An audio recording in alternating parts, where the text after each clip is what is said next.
I'm Giancarlo Peñalosa. I'm from Kyoto Minsai, and my batch is April 2024.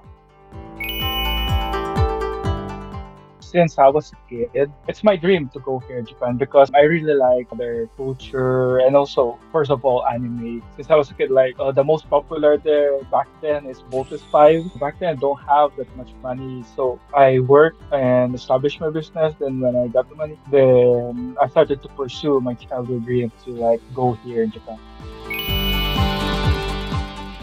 Actually, the conversation, like the daily conversation, because when I go here, I only study for only 170 hours there in Jellyfish. That session, that 170 hours actually helped me to overcome the concern of going here in Japan because I can do daily conversations with the locals here. For the others, because it's my first time going abroad, right? So there's a daily conversation, and when I was studying, I want to find some arobito but I also consult Jellyfish about that, and they provided me with platforms that I can find my work. So actually, along the journey, like when I was starting, Jellyfish been a big help for my career here in Japan. For the weather, pag di ka sanay, lalo na nung pagdating ng winter, sobrang ang hirap gumalaw kasi sa Pilipinas mainit siya, di ba? Then, yun nga, first time ko na-experience na winter dito. At yun, naka-adjust naman paunti-unti yung katawan mo. Pero kasi pumunta ako dito, spring, right? So, actually, di siya gaano kalamig. Then, paunti-unti, nagbabago yung klima. So, paunti-unti rin, nasasanay yung katawan mo na mag-adjust sa weather. Then, for the concern of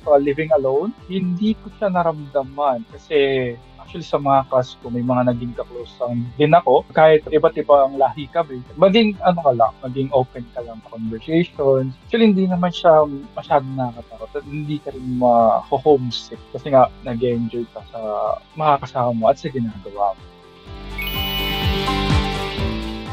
Gaya ng sinabi ko kanina, nag-aaral lang ako ng 170 hours. That's my most basic when I go here and I don't have any JLPT level pass before going here. So right now, awa ng Diyos, nakapasa naman ako last December ng JLPT N1, N4. Then this coming July, I will be taking JLPT N3 and right now we're also studying JLPT N3 along with N2. So, yeah, paunti-unti, nakakasabay naman dahil dun sa tulong na rin ng mga taong nakapalibot sa akin. Lalo na yung mga naunang batch ni Jellyfish, like around January batch, kaklase ko sila ngayon, tinutulungan din nila ako pag hindi ko alam yung isang topic na pinag-aaralan namin.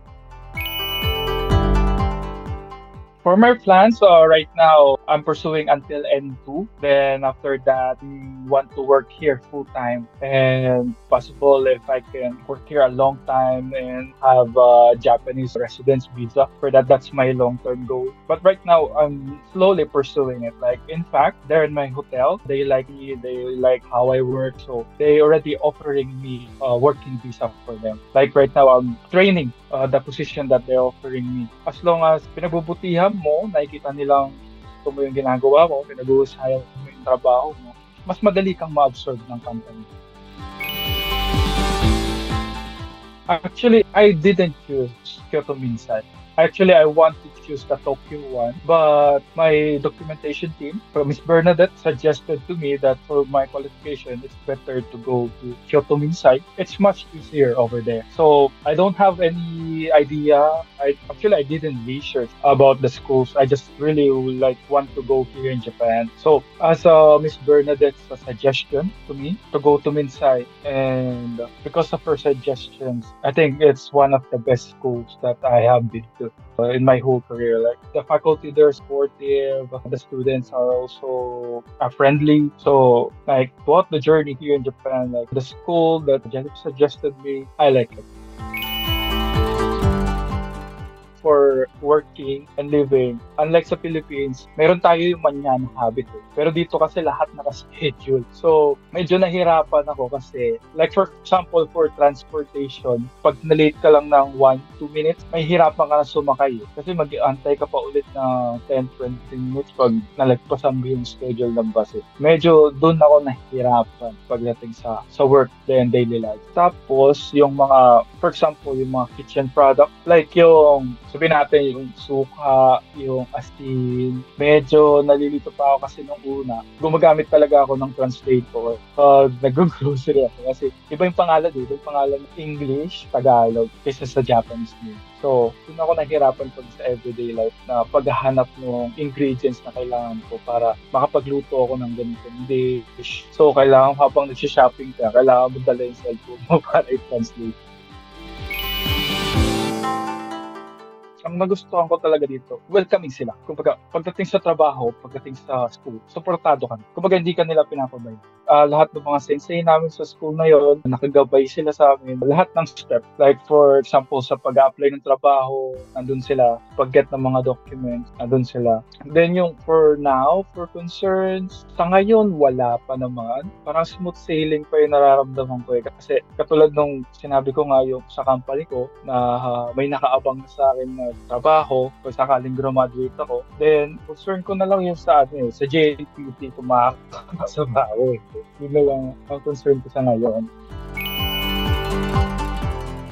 Actually, I've known Jellyfish for quite a year now, like way back around 2015. When I was in college, they visited our college back then. Like I said earlier, like that time, I don't have the enough funds to like support my study here in Japan. But that's why when I already save enough money, I remember Jellyfish. Like one day, like I was praying that like I want to go to Japan, mga ganun. Then suddenly I remember Jellyfish. And that's when I contacted them. So, along the way ng pag-process, naging very supportive Jellyfish para sa akin.